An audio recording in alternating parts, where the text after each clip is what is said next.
Hey guys, Technomentor with the video for you guys. In today's video, we're going to talk about the iPhone 12 mini going into 2024. If this phone is still worth it, whether you're using it, thinking about upgrading to it or from it, everything you need to know we're going to discuss in this video. So the iPhone 12 mini here is one of the rare phones that you can find nowadays because the iPhone 12 and the 13 mini are the last generation of minis you can get. These are small size phone. It's only a 5.4-inch display now. This was released back in November of 2020. That's a little over 3.5 years later. This year it's going to make 4 years, so it's been almost 4 years since this phone has been released. Now originally when it came out, it cost around $699 for the 64 gig.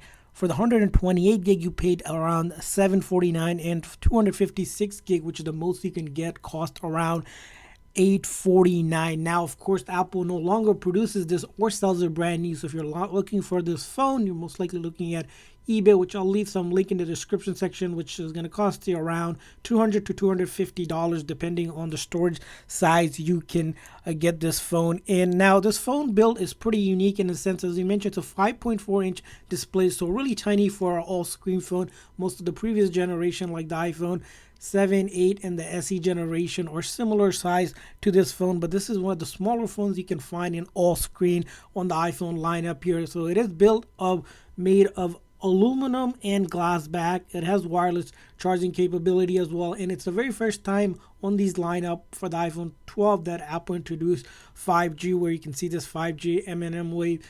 And then along with that is that this phone does have the physical SIM card, which now, starting with the iPhone 14 or later, there is no physical SIM card. So that's an advantage to having this phone here. The form factor of this phone, again, it's a small phone, but it does have an A14 Bionic chip with 4 gigs of RAM, basically a pocket-sized rocket in terms of the speed that it first initially when it came out, and it still holds up pretty well now. We're going to talk about the software a little bit later. Other things to talk about this phone is its battery life. So if you look in the battery life of this phone, it does have a 27 mAh battery, so at 100% capacity you're going to be getting around 15 hours of video playback. Now if you compare that to the new iPhone 15, the base model, which gives you around 20 hours of video playback, it's around 5 hours difference. Again, this phone probably won't get you through the whole day. If you're a medium user, probably get you through most of the day. Now if you're a heavy user, of course you need to charge at least probably once, and if you're a really light user just using it for basic calling and texting, which this phone does excellent job in,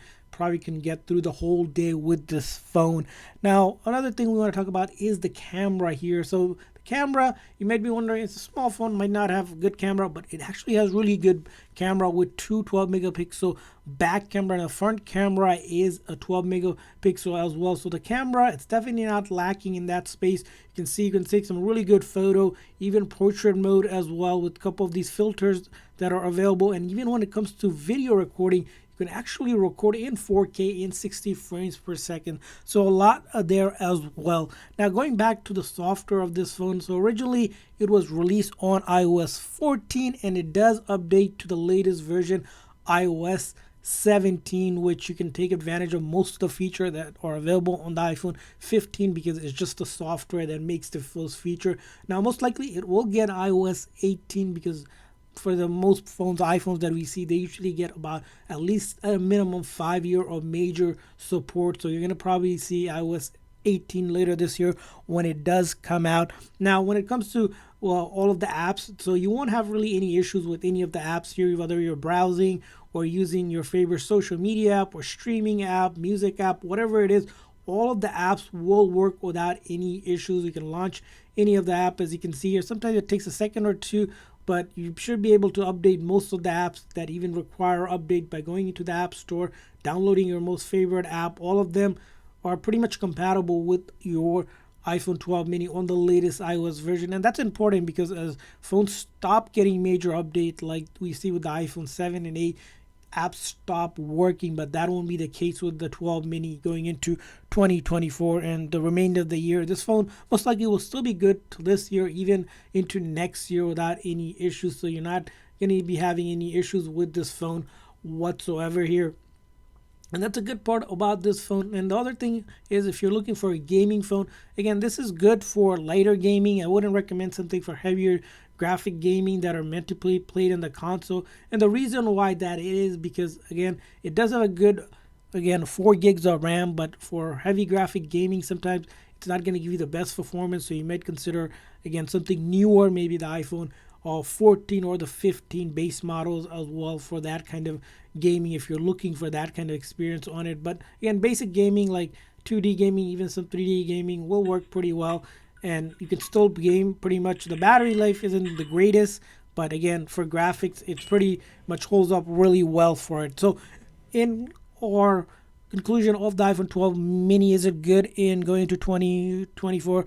Absolutely. It's a small phone that has 5G capabilities, still fast, decent cameras, and it's going to be good for at least another 2 years at the minimum, and has a physical SIM card if you're looking for a phone with a physical SIM card that is small if you don't have big hands. Now, the con might be on this phone is on the extreme side. If you like bigger phones, it's probably not a phone that you're going to be going for. The battery life could be great. It's 15 hours, and then the battery size is a little bit smaller. But aside that, most of the other things consider the iPhone 12 mini still a good choice. And if you're looking for it, check out the link in the comments section. And we want to hear from you guys. If you guys have been using the iPhone 12 mini, used it, upgraded from it, or think about buying it, leave a comment in the comment section. Want to hear what you guys have to say. Thanks for watching, guys. See you guys next time.